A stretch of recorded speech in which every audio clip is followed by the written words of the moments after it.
Music and memory is sweeping most of the world. Studies show that individuals who are in that moderate phase of Alzheimer's disease, who are accessing personalized music, listening to a song that they identify with deeply from earlier in life that really is part of their narrative. Just one dose of music and memory a day in a 10-minute period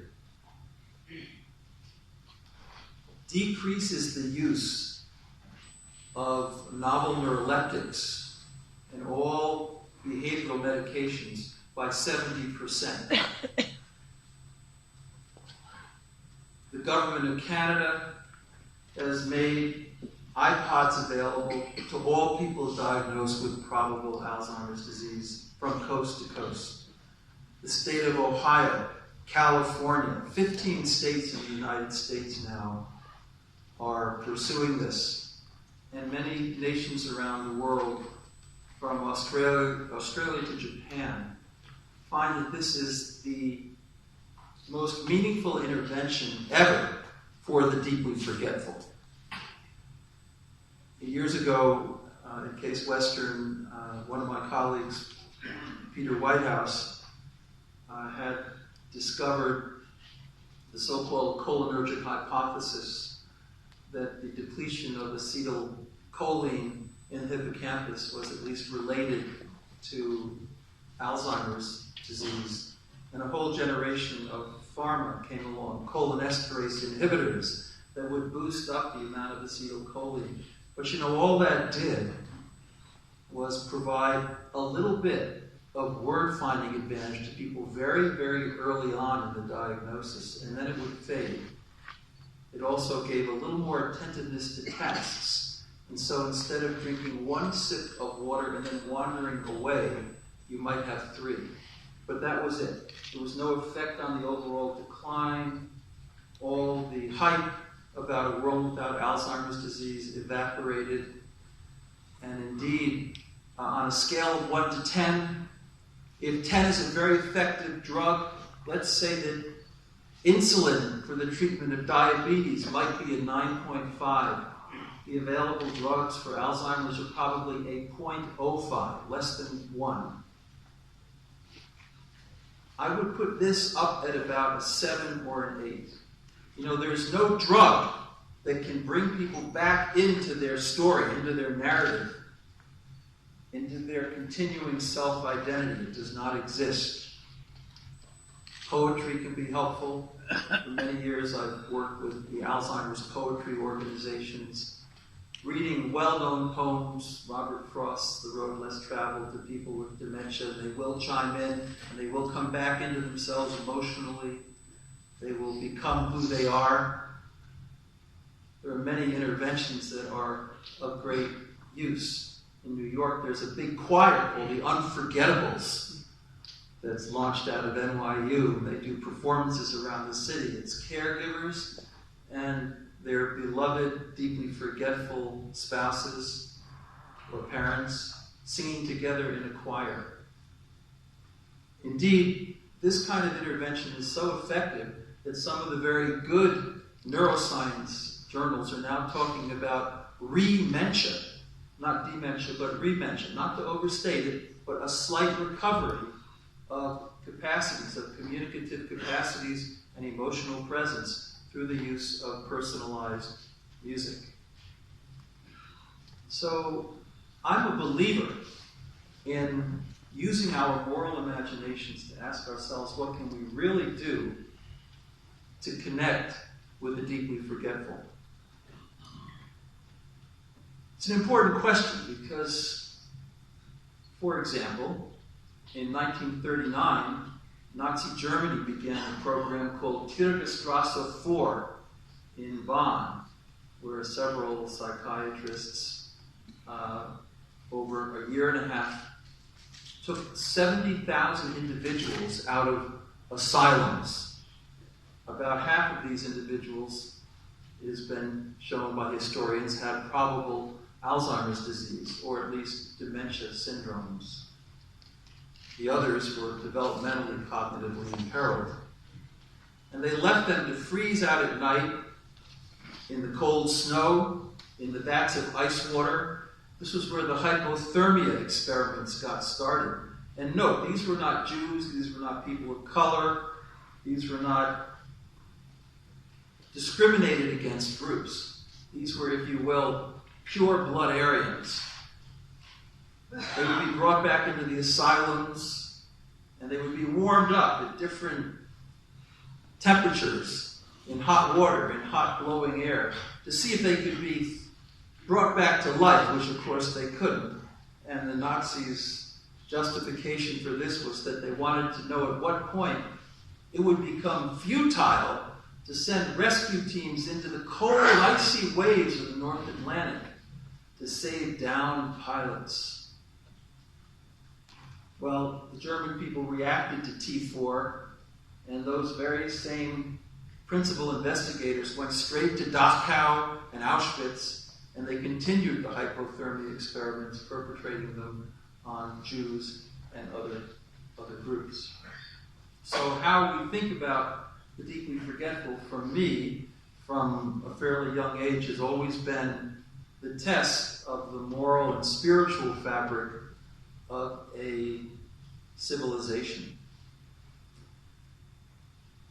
When I was a boy, I went up to a high school in New Hampshire called St. Paul's, and I had the honor of listening to a talk by a great artist by the name of Norman Rockwell. Norman Rockwell did covers for a magazine called the Saturday Evening Post. And this is one of his most famous ones. It's called The Golden Rule. Let me just get that up to full size here. Oops. Okay. And you'll see across the middle, do unto others as you would have them do unto you. That's certainly very deep in the Hindu tradition, but in all great spiritual traditions. Notice it's not the minimal version of the Golden Rule. Do not do unto others as you would not have them do unto you. That doesn't take much. It just means you need to get home tonight and you can feel good about your life if you didn't elbow some innocent wayfarer in the street. But this is asking you to use your imaginations, asking yourselves, how can I contribute to the lives of others? This was 1961. And you'll notice there are people from every spiritual tradition: Muslims, Hindus, Jews, Christians. You've got the perhaps secular existentialist there in the middle with his denim jacket, having read a little Jean-Paul Sartre. Who knows? Wondering if there is anything as such as authentic generosity. There you have it. Young people, old people, men, women. They're all there. And if you look at their faces, there's a sense of tranquility. Look at every one of those faces. There's a sense of tranquility. Now, of course, neuroscience, thanks to the work of Jorge Moll at the NIH and many others who have replicated his studies, know that if you simply focus your mind on helping others, that it activates the mesolimbic pathway, that deeply evolved emotional part of the brain that is associated with feelings of fulfillment and happiness, that doles out one of the key 4 happiness chemicals. It's quite a remarkable image, actually. It injected this idea of a common humanity, a shared humanity, into American culture long before the Civil Rights Movement really got started in 1964 and 1965. So here is this artist using the right brain, the symbolic brain, the brain of a Joseph Campbell or a Mircea Eliade, the people I loved and worked with for many years, injecting these symbols into a culture and telling us that there is a oneness which is made of love. Of course, human beings have always been seeking oneness. You can read these books now on big history from 50,000 years ago. And what you discover is that people seek this oneness in two ways. They seek it Rockwell's way, a shared humanity, seeing the dignity and grace and magnificence of every human being. Or they seek it through elimination, they seek it through genocide, they seek it through extermination. And those are the two options. I've written a book called Why Good Things Happen to Good People, and a lot of studies on 96% said, yes, it made me feel happier. That's pretty good, because at least our country is way down there in the low 30s in these international happiness surveys that come out from the University of Lancaster every year. Places like Mozambique are up high. They're simpler, less materialistic, but they have more community and they have more expectations of giving and supporting others. We asked them, does this make you feel physically healthier? 68% said yes. That's like getting off those carbohydrates, and feeling a little more energized. And this is key.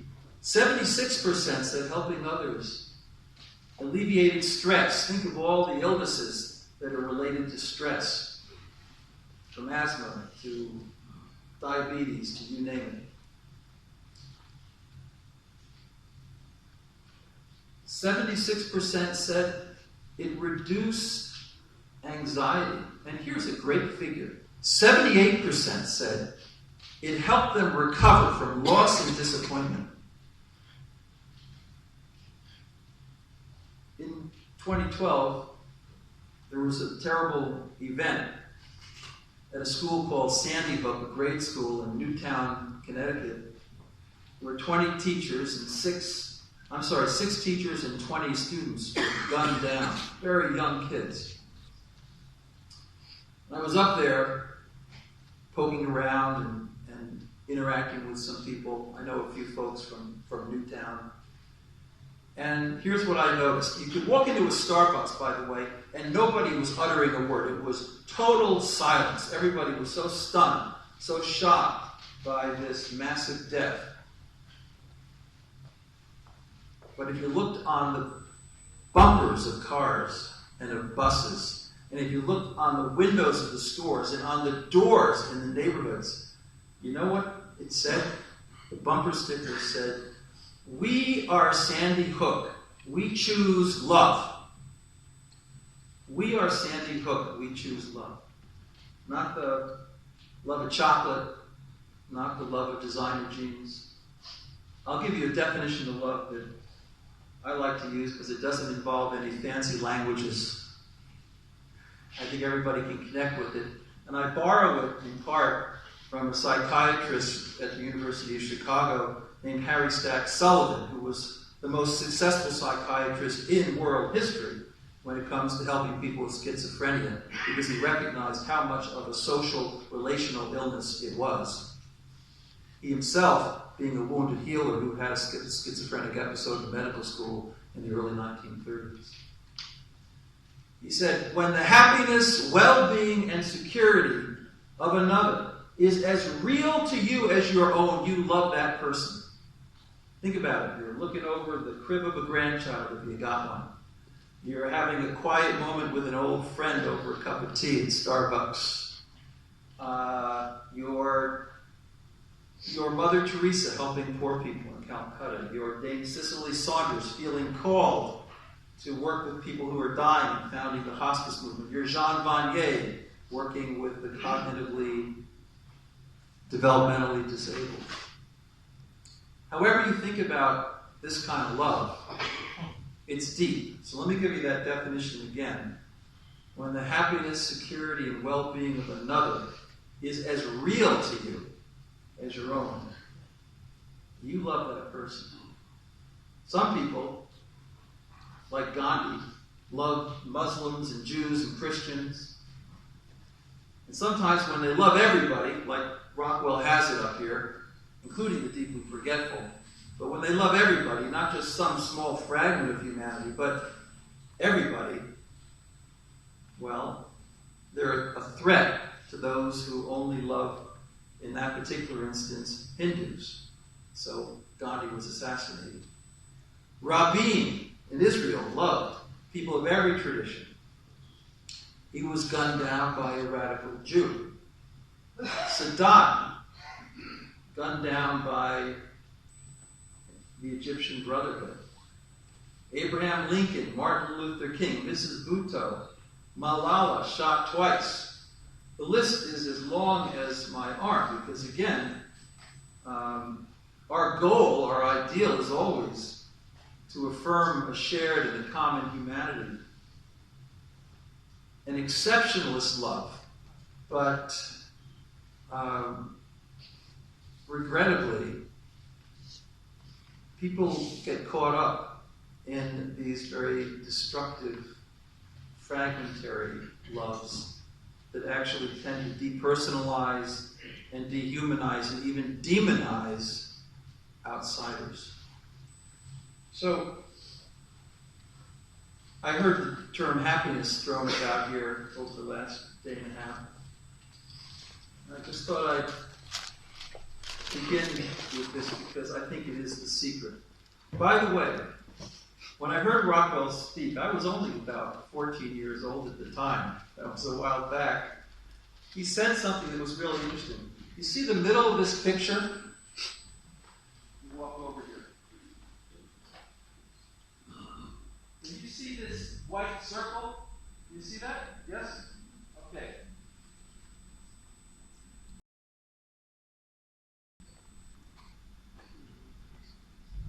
Rockwell up there in a town called Stockbridge, Massachusetts, with Eric Erickson and Reinhold Niebuhr. He was a pretty spiritual guy. And what he believed, he loved all religions. He believed that if you lived according to this golden rule, that would be a window toward the divine, however you consider that. Supreme being, ultimate reality, grounded being, God, whatever. He thought that was a pathway toward whatever kind of spirituality is really worth having. So you see the white circle, the rabbi's shawl, the cape on this person to the left, and then it circles around.